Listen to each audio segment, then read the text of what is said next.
가을철 농번기를 맞아 야외 작업에 한창인 분들 많으실 겁니다. 그런데 야생 진드기에 물리는 경우 심각한 질환으로 이어질 수 있어 주의가 필요합니다. 올해 전국 각지에서 야생 진드기를 매개로 감염되는 중증 열성 혈소판 감소 증후군 환자가 지속적으로 발생하고 있는데 사망자도 늘고 있어 문제가 큽니다. 권소환 기자가 전합니다. 야생 진드기에 물려 감염되는 중증 열성 혈소판 감소 증후군 SFTS. 주로 4월에서 11월 SFTS 바이러스를 가진 참 진드기를 매개로 걸리는 증후군입니다. 4일에서 최장 2주까지 잠복기를 거친 후 38도 이상 고열과 구토, 근육통 등을 동반하는데 치명률이 10%에서 최대 40%에 달합니다. SFTS 환자 수는 해마다 증가 추세로 올해 10월 13일 기준 전국에서 175건이 발생해 29명이 사망한 것으로 집계됩니다. 감염 사례를 살펴보면 농작업을 하다 진드기에 물려 감염되는 등 야외 활동을 하다 걸리는 경우가 가장 많았습니다.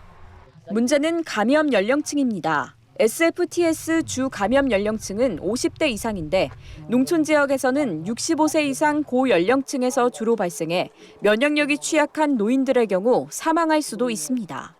올해 첫 사망 사례 역시 70대 여성과 80대 남성으로 밭일을 하다 감염된 고령자였습니다.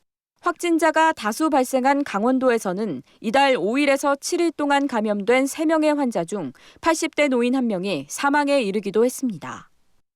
SFTS는 아직까지 치료제나 예방 백신이 개발되지 않았기 때문에 진드기에 물리지 않도록 예방하는 것이 최선입니다.